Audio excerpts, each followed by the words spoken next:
Comment பண்ணுங்க. நான் சொல்றதுலாம் உங்களுக்கு எப்படி இருக்கு அப்படின்னு பாருங்க.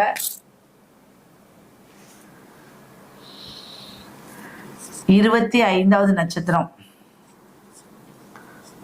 பூரட்டாதி.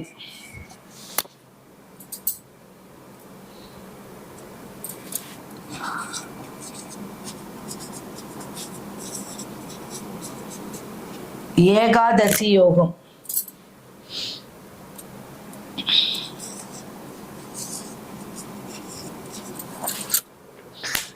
பூரட்டாதி நட்சத்திரம் 25வது நட்சத்திரம். இந்த பூரட்டாதி நட்சத்திரம் குருவோடைய அம்சம்.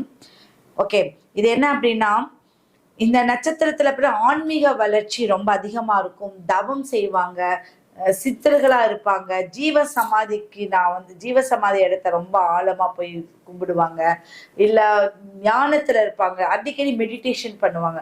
இப்படி நிறைய பேர் இந்த புரட்டாதி நட்சத்திரத்துல இருக்கக்கூடியவங்களா இருப்பாங்க. அப்போ இவங்களுக்கு குரு ராகு, இந்த குரு ராகு சேர்ந்தாவே என்ன சொல்லுவாங்க அப்படின்னா, ஒரு குழந்தை பிறக்கக்கூடிய ஒரு அமைப்பு இருக்கணும். ஒரு பெண்ணுக்கு குழந்தை பிறக்கணும்னா குரு ராகு சேர்க்கை வேணும். குரு கர்ப்பப்பை, ராகு என்பது விந்தணுக்கள்.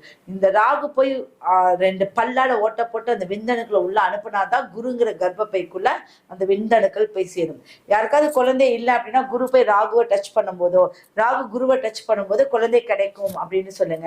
நீங்க வர நேரத்துல குரு ராகுவோடைய சேர்க்கை இருந்துச்சுன்னா குழந்தை கிடைக்கும் சொல்லுங்க. இப்படி குழந்தைக்கு உண்டான ஒரு அமைப்பு குரு ராகுவும் சொல்லலாம்.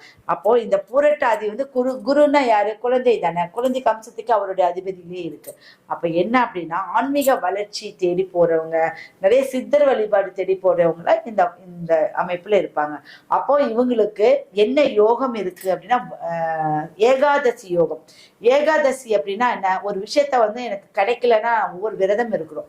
ஏகாதசி விரதம் இருக்கிறோம், பிரதோஷ விரதம் இருக்கிறோம், சதுர்த்தி விரதம் இருக்கிறோம், திருவோண விரதம், இப்படி எல்லா விரதம் இருக்கும். அதுல ஏகாதசி, ஏகமும் எனக்கு சகலம் ஆகட்டும் அப்படிங்கிறது ஏகாதசியோட விரதம் அப்படின்னு சொல்லுவாங்க. அப்ப இந்த ஏகாதசியோட யோகம் இவங்களுக்கு கிடைக்கணும் அப்படின்னா எல்லா செல்வங்களும் கிடைக்கணும். குழந்தை செல்வம், முக்கியமா குழந்தை செல்வமும் திருமண செல்வமும் கிடைக்கணும் அப்படின்னா இந்த யோகம் பெற்றவர்களுக்கு ஈஸியா கிடைச்சிடும். ஓகேவா?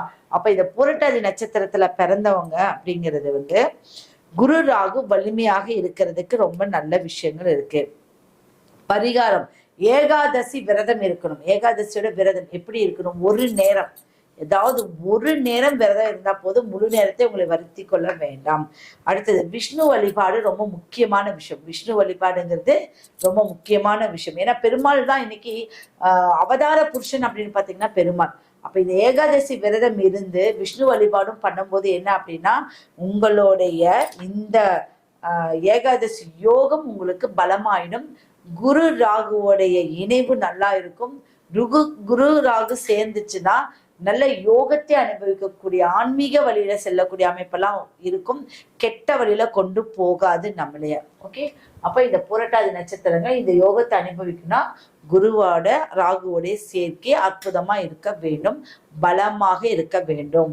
அப்ப குரு என்பது குழந்தைக்காரகன், ராகு என்பது விந்தணுக்கள். யாருக்காவது குழந்தை கிடைக்கல, பெண்கள் ஆண்கள் விந்தணுக்கள் ரொம்ப ஸ்டாமினா குறைவா இருக்கு, கவுண்டிங் கம்மியா இருக்கு, இப்படி எல்லாம் சொல்றவங்க எல்லாருமே பாத்தீங்கன்னா ஏகாதசி விரதம் இருந்து ஆண்கள் பெண்கள் எல்லாருமே பண்ணீங்க அப்படின்னா ஒரு நேரம் விரதம் இருங்க, அது போதும். விஷ்ணு வழிபாடு பண்ணுங்க, உங்களுக்கு குழந்தை வரம் நிச்சயம் கிடைக்கும்.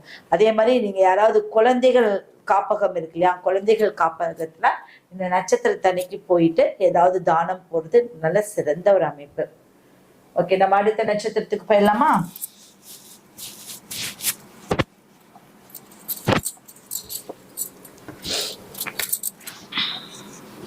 இருபத்தாறு